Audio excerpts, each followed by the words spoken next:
Good morning dear student.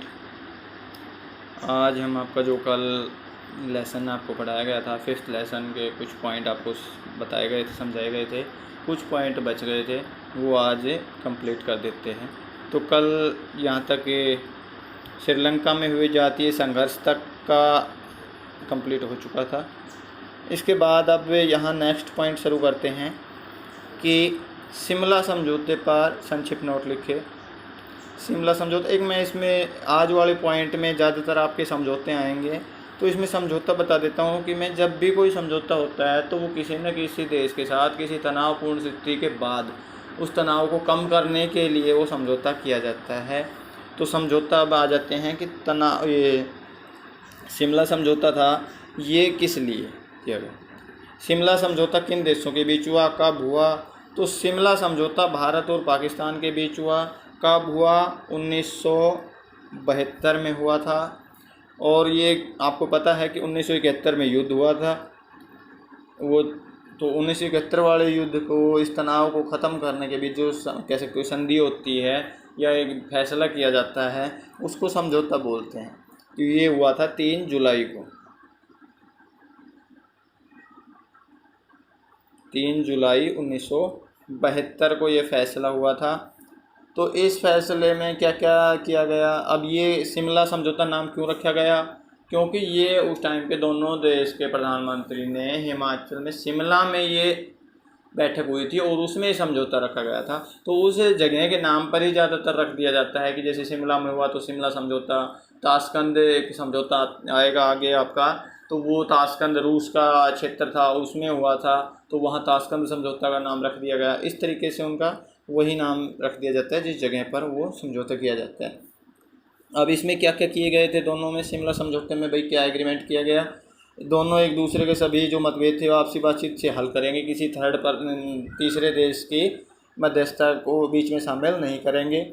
दोनों देश के जो बीच की एक दूसरे की सीमाओं का अतिक्रमण नहीं करेंगे, मतलब कि एक दूसरे पर कब्जा नहीं करेंगे, न ही फायर करेंगे। अब जब भी पाकिस्तान कोई फायर करता है तो उसमें न्यूज़ में वगैरह में या इसमें देखते हो कि पाकिस्तान ने 3000 बार सीज फायर का उल्लंघन किया, इतनी बार इसका उल्लंघन किया।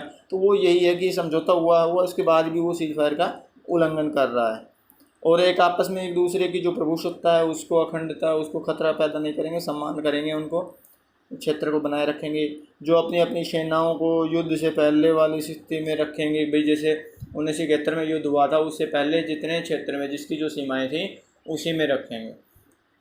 1971 वाले युद्ध में भारत ने काफ़ी सेना कर उन्होंने इस क्षेत्र में कब्जा कर लिया था, हमारे यहाँ जम्मू कश्मीर वाले क्षेत्र में इधर।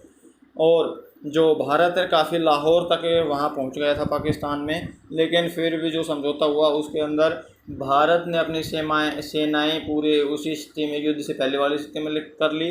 लेकिन पाकिस्तान की जो अभी कह सकते हो कि जो पीओके क्षेत्र है, ये काफ़ी टाइम पहले से इसमें कब्जा किया हुआ। ये कब्जा तो हुआ था 1900 में स्वतंत्रता के बाद ही, 1948 में ही, लेकिन उस टाइम भी कब्जा किया था। कुछ 1971 में भी इस ज़मीन पर कब्जा किया हुआ था और तब से ही वो किए हैं। और भारत ने उनके करीब 96,000 या 92,000 के आसपास से सैनिक कब्जे में कर लिए थे, उनको सभी को छोड़ दिया गया। जबकि भारत के कुल मेरे हिसाब से 52 या 53 कुछ कैंडिडेट थे और वो उनको नहीं छुड़वाया गया उस टाइम तक। तो ये समझौता था, लेकिन कहीं ना कहीं इसमें कह सकते हो कि उस टाइम इंदिरा गांधी प्रधानमंत्री थी, इसमें कुछ सिचुएशन हुई तो ये हुआ। अब आगे और दूसरे क्या क्या था इसमें कि जो इनके आपसी संबंध हैं वो एक सामान्य बने रहेंगे। और इसके बाद नेक्स्ट पॉइंट आपका आ जाता है कि भारत और पाकिस्तान के प्रमुख कारण। इस पॉइंट में तो मेरे हिसाब से हमारे जन्म से पहले की यही बातें चल रही हैं, आपके जन्म में भी लेटेस्ट आपने देखा होगा। जब से पाकिस्तान के साथ में तनावपूर्ण स्थिति बनी हुई है, कभी वो सीज फायर का उल्लंघन करता है तो कभी आतंकवादी भेजने के उसमें, या फिर कभी मुसलमानों को भड़काने के उसमें, उसके ऊपर किसी न किसी प्रकार के आरोप लगे हुए हैं। और वो बार बार जम्मू कश्मीर के ऊपर अपना दावा कर जताता रहा है, उसके ऊपर भी उसका विरोध तनावपूर्ण स्थिति बनी हुई है। तो इस तरीके से, और जो पाकिस्तान द्वारा बांग्लादेश की स्थापना की गई थी वो उसको जिम्मेदार भारत को मानता है कि भाई जो बांग्लादेश की स्थापना करवाई वो भारत ने करवाई। तो इस आधार पर भी रंजिश रखते हैं। एक पाकिस्तान द्वारा अमेरिका में चीन की अनावश्यक रूप से सैनिक हथियार खरीदना, इस आधार पर भी तनाव बनी हुई है। तो ये भारत और पाकिस्तान का तो आप लिख सकते हो, इसमें तो वैसी में विवाद है, आतंकवादी है या जम्मू कश्मीर का है, इस तरीके के पॉइंट बना के आप लिख सकते हो कि भाई तनाव के क्या क्या कारण है। अब आ जाता है नेक्स्ट पॉइंट कि पंचशील समझौता। पंचशील समझौता में है कि पंचशील नाम क्यों रखा गया है, 5 सिद्धांत हैं इसलिए इसको पंचशील समझौता रखा गया है। इसमें 5 पॉइंट शामिल किए गए थे कि भाई ये हुआ कब था, ये 1954 में हुआ था भारत और चाइना के बीच में। और उस टाइम भारत के प्रधानमंत्री कौन थे, उस टाइम भारत के जो तत्कालीन प्रधानमंत्री पंडित जवाहरलाल नेहरू थे, और चीन की तरफ के जो चीन के प्रधानमंत्री थे वो चाउ एन लाइन के बीच हुई थी इस संधि का, जो दोनों देशों द्वारा सम्मान किया गया था कि भाई हम ये उल्लंघन नहीं करेंगे। उसका मुख्य जो कारण था कि भाई क्या क्या उसमें चीन ने हमारे ऊपर कह सकते हो कि आक्रमण रूप में थोड़ा प्रहार किया था उस टाइम, और फिर उसके बाद ये समझौता किया गया था, पंचशील समझौता। अब पंचशील समझौते में क्या क्या चीज़ें की गई वो मैं आपको बताता हूँ कि भाई एक दूसरे देश के सम्मान के लिए वही जो पाकिस्तान जैसे शिमला समझौता हुआ उसी तरीके की कुछ टर्म कंडीशन इसमें रखी गई।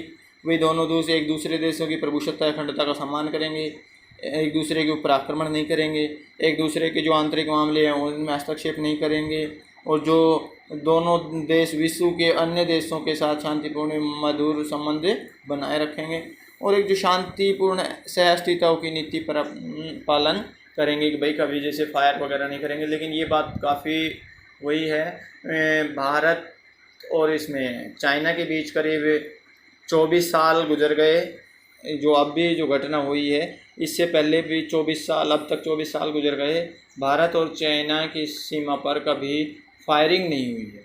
अब जो हमला हुआ उसमें भी डंडे वगैरह, कटीले तारे वगैरह से उनसे किया गया, हथियार वहाँ पर ले जाना बैन है। शिमला समझौते के तहत एक दूसरे पर आक्रमण नहीं करेंगे, हथियार लेके नहीं जाएंगे, कोई भी जहाँ गश्त करने जाते हैं उस टाइम भी वो हथियार कह सकते हो कि नहीं करते हैं यूज। तो ये पंचशील समझौता 1954 में हुआ था और भारत और चीन के बीच में हुआ था। अब इसमें अगर इसी से रिलेटेड, मैं चीन से रिलेटेड एक बात कहूँ तो जो मैकमोहन रेखा है, भारत और चीन के बीच की जो रेखा है उसको मैकमोहन रेखा का नाम दिया गया है।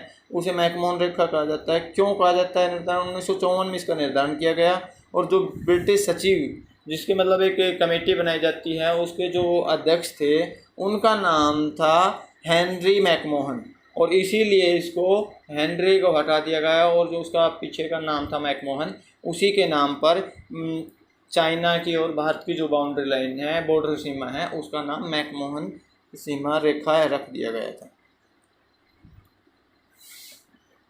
ऐसे ही अब दूसरा पॉइंट अगर मैं बात करूँ तो जो आपको अगर समझाना चाहूँ तो ये जो पूर्वी पाकिस्तान जब कहा जाता है वो किसे कहा जाता है? पूर्वी पाकिस्तान बांग्लादेश को कहा जाता है। और बांग्लादेश कब अस्तित्व में आया, कब स्वतंत्र राष्ट्र बना?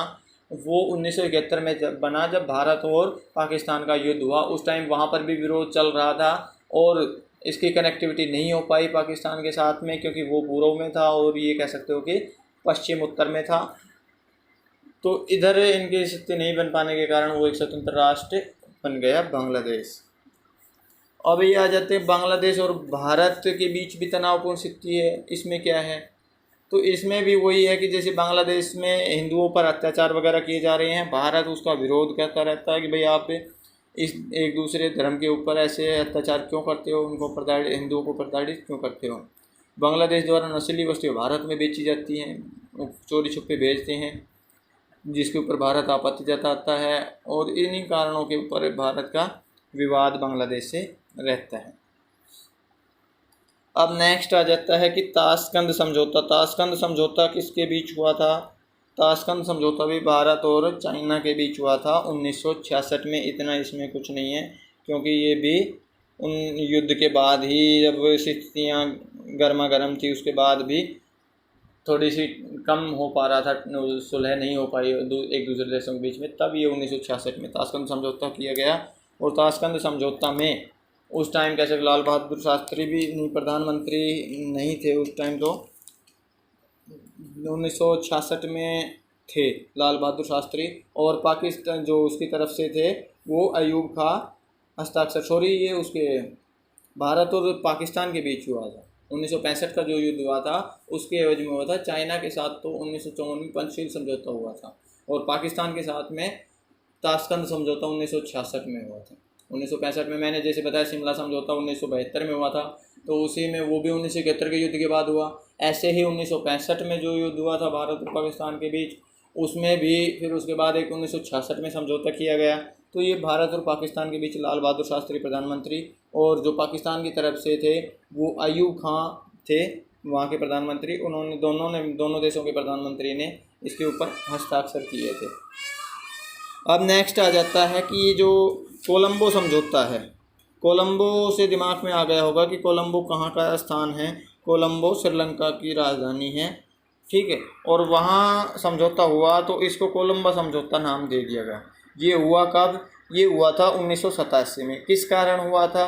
कि श्रीलंका में जातीय संघर्ष चल रहा था और तमिली और सिंघली जातियों के बीच संघर्ष था। उस संघर्ष जो तनावपूर्ण स्थिति थी उसको ख़त्म करने के लिए ये भारत से सेनाएं भेजी गई थी, और वहाँ भारत की सेना शांति स्थापित करने के बाद कह सकते हो कि 1989 में वापस आई थी। ये समझौता वहाँ पर शांति स्थापित हो गई उसके बाद। तो इस जो समझौता होता था उसी को कोलंबो समझौता कहा जाता है। अब एक नेक्स्ट आ जाता है कि भाई इसमें सफ्टा का अर्थ क्या है। सफ्टा का मतलब ये एक ऐसा जैसे विश्व व्यापार संगठन है, इस तरीके से सफ्टा का है। सफ्टा का था कि दक्षिण एशियाई देशों, जैसे सार्क बनाया था वैसे ही वो सहयोग की भावना से था, ये व्यापार की भावना से था। एक दूसरे सफ्टा का था कि भाई एक दक्षिण एशिया के देश हैं, एक दूसरे देश में जो व्यापार करते हैं उनके ऊपर निःशुल्क होना चाहिए, किसी तरीके का कोई टैक्स नहीं लगना चाहिए। और इसकी जो स्थापना कब की गई थी? वो 2004 में की गई थी। लागू कब हुआ? ये 2006 में हुआ था। 2004 में ये बनाया गया, 2006 में लागू हुआ। तो ये लेसन के लगभग मैंने सारे पॉइंट टच किए। एक समझौता पे आपको थोड़ी नज़र बनाने की ज़रूरत है कि कौन सा समझौता किसके बीच में हुआ था। इस तरीके से जैसे शिमला समझौता भारत और पाकिस्तान के बीच, पंचशील समझौता भारत और चाइना के बीच, ताशकंद समझौता भारत और पाकिस्तान के बीच, कोलंबो समझौता भारत और श्रीलंका के बीच, इस तरीके के ये समझौते हुए। और इनसे रिलेटेड एक आपको कह सकते हो कि जो पॉइंट है वो ध्यान में रखने होंगे। धन्यवाद।